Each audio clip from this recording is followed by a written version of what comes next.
हम सभी का उत्साहवर्धन करें। उत्तर प्रदेश के यशस्वी मुख्यमंत्री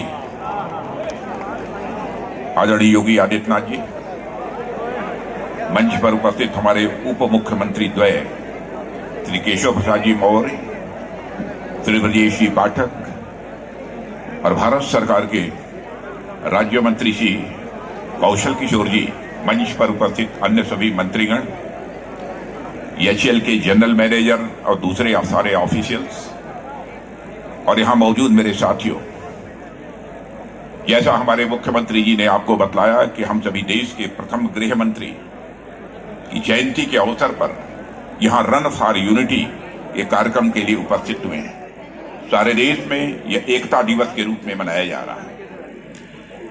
आज के दिन जहां हम उनको याद कर रहे हैं और अपनी श्रद्धांजलि अर्पित कर रहे हैं, वहीं पर हमें उन सभी स्वतंत्रता सेनानियों और नेताओं का भी स्मरण करना चाहिए जिन्होंने कि भारत को आजाद कराने में और स्वतंत्र भारत के निर्माण में अपनी बहुत ही महत्वपूर्ण भूमिका का निर्वाह किया है। आज जब भारत 15 अगस्त 1947 को आजाद हुआ था तो वह 562 रियासतों में बटा हुआ भारत था। अंग्रेजों ने जानबूझकर रियासतों के विलय करने या अलग रहने का निर्णय करने का मौका दिया था।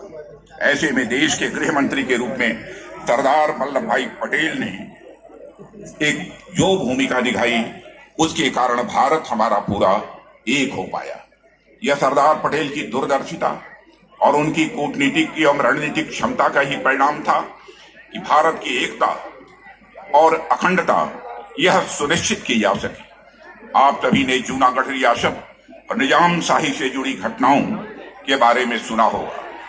सरदार पटेल ने इन दोनों रियासतों का भारत में विलय कराया। जम्मू कश्मीर के विलय का काम भी यदि सरदार पटेल को ही सौंपा गया होता तो संविधान की धारा 370 की समस्या किसी भी सूरत में सामने न आती और उसी समय समाप्त होती। कल्पना कीजिए, यदि सरदार पटेल ने उस समय सूझबूझ और दृढ़ता का यह परिचय न दिया होता तो आज भारतवासियों को जूनागढ़ और हैदराबाद जाने के लिए वीजा और पासपोर्ट लेने की जरूरत पड़ती। स्वतंत्र भारत को एक भारत बनाने में सरदार पटेल की जो भूमिका रही है मेरे साथियों, उसको प्रमुखता से देश की जनता के सामने नहीं आने दिया गया और यह कुछ लोगों तक ही से भारत में सीमित रखा गया। जबकि सरदार पटेल ने केवल एक भारत पर ही काम नहीं किया, बल्कि भारत को चलाने के लिए सिविल सर्विसेज जैसे स्टील फ्रेम का भी निर्माण यदि किसी ने किया है तो सरदार वल्लभ भाई पटेल ने किया है। पिछले लगभग 10 वर्षों में हम सरदार पटेल को वह सम्मान दिलाने का प्रयास कर रहे हैं जिसके वे हमेशा सच्चे हकदार रहे हैं। 2013 में मुझे याद है कि जिस समय आज के हमारे प्रधानमंत्री आदरणीय नरेंद्र मोदी जी प्रधानमंत्री के उम्मीदवार के रूप में घोषित हुए थे, उस वर्ष हमारी पार्टी ने भी यह कार्यक्रम आयोजित किया था और उस समय राष्ट्रीय ध्वज के रूप में राष्ट्रीय ध्वज को इस रन फॉर यूनिटी के कार्यक्रम के लिए हरी झंडी दिखाने का काम मैंने किया था। यह सौभाग्य मुझे प्राप्त हुआ था और आज 10 साल बाद मैं लखनऊ में बतौर रक्षा मंत्री इस रन फॉर यूनिटी के कार्यक्रम को मैं झंडी दिखा रहा हूं। यह रन फॉर यूनिटी का कार्यक्रम हर साल इसलिए आयोजित किया जा रहा है ताकि इस देश की युवा पीढ़ी सरदार पटेल के योगदान के महत्व को समझ सके और उनसे प्रेरणा लेकर भारत की एकता और अखंडता का संदेश लेकर जनता के बीच उनका संदेश पहुंचाए और उसको जगाए। प्रधानमंत्री श्री नरेंद्र मोदी जी ने गुजरात के केवड़िया में सरदार पटेल की 182 फीट ऊंची प्रतिमा को स्थापित कराया है और उसका नाम रखा है स्टैच्यू ऑफ यूनिटी। यह प्रतिमा न्यूयॉर्क के स्टैच्यू ऑफ लिबर्टी से भी बड़ी है और दुनिया की कोई भी प्रतिमा सरदार पटेल की इस प्रतिमा से बड़ी नहीं है। यह भी हम लोगों के लिए एक सौभाग्य का विषय है। मैं कई बार केवड़िया गया हूं, वह एक प्रेरणा स्थल है।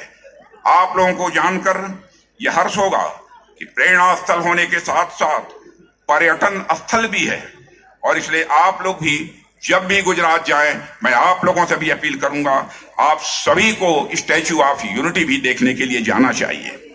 मेरे युवा साथियों, सरदार पटेल की जयंती एकजुटता के संकल्प का दिन है, एकता के संकल्प का दिन है और अखंडता बनाए रखने का संकल्प लेने का भी यह दिन है। इसलिए मैं आप सब लोगों को एकता का संकल्प भी लेने का आग्रह करूंगा। इस काम में सबसे बड़ी जिम्मेदारी देश के नौजवानों पर है। इसलिए प्रधानमंत्री मोदी जी चाहते हैं कि देश का युवा आगे आए और दृढ़ संकल्प के साथ नए भारत के निर्माण के लिए वह काम करे।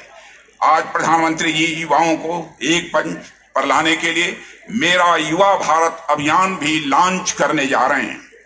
इस अभियान के अंतर्गत युवाओं को राष्ट्र निर्माण की गतिविधियों से जुड़ने के लिए एक अवसर और एक मंच दिया जाएगा। मेरा आप सभी साथियों से अनुरोध है कि आप लोग आज लॉन्च हो रहे इस अभियान से बड़ी संख्या में जुड़ें।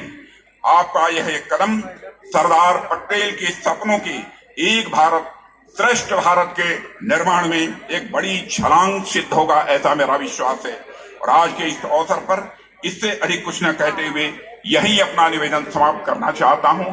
लेकिन आज 31 अक्टूबर, जहां पर भारत के प्रथम गृह मंत्री सरदार वल्लभ भाई पटेल का जन्मदिन है, वहीं पर मेरे साथियों 31 दिसंबर भारत की पूर्व प्रधानमंत्री श्रीमती इंदिरा गांधी का भी आज ये बलिदान दिवस है। इसलिए उनके प्रति भी यहाँ पर मैं अपनी हार्दिक श्रद्धांजलि अर्पित करते हुए अपना निवेदन समाप्त करता हूं। बहुत बहुत धन्यवाद माननीय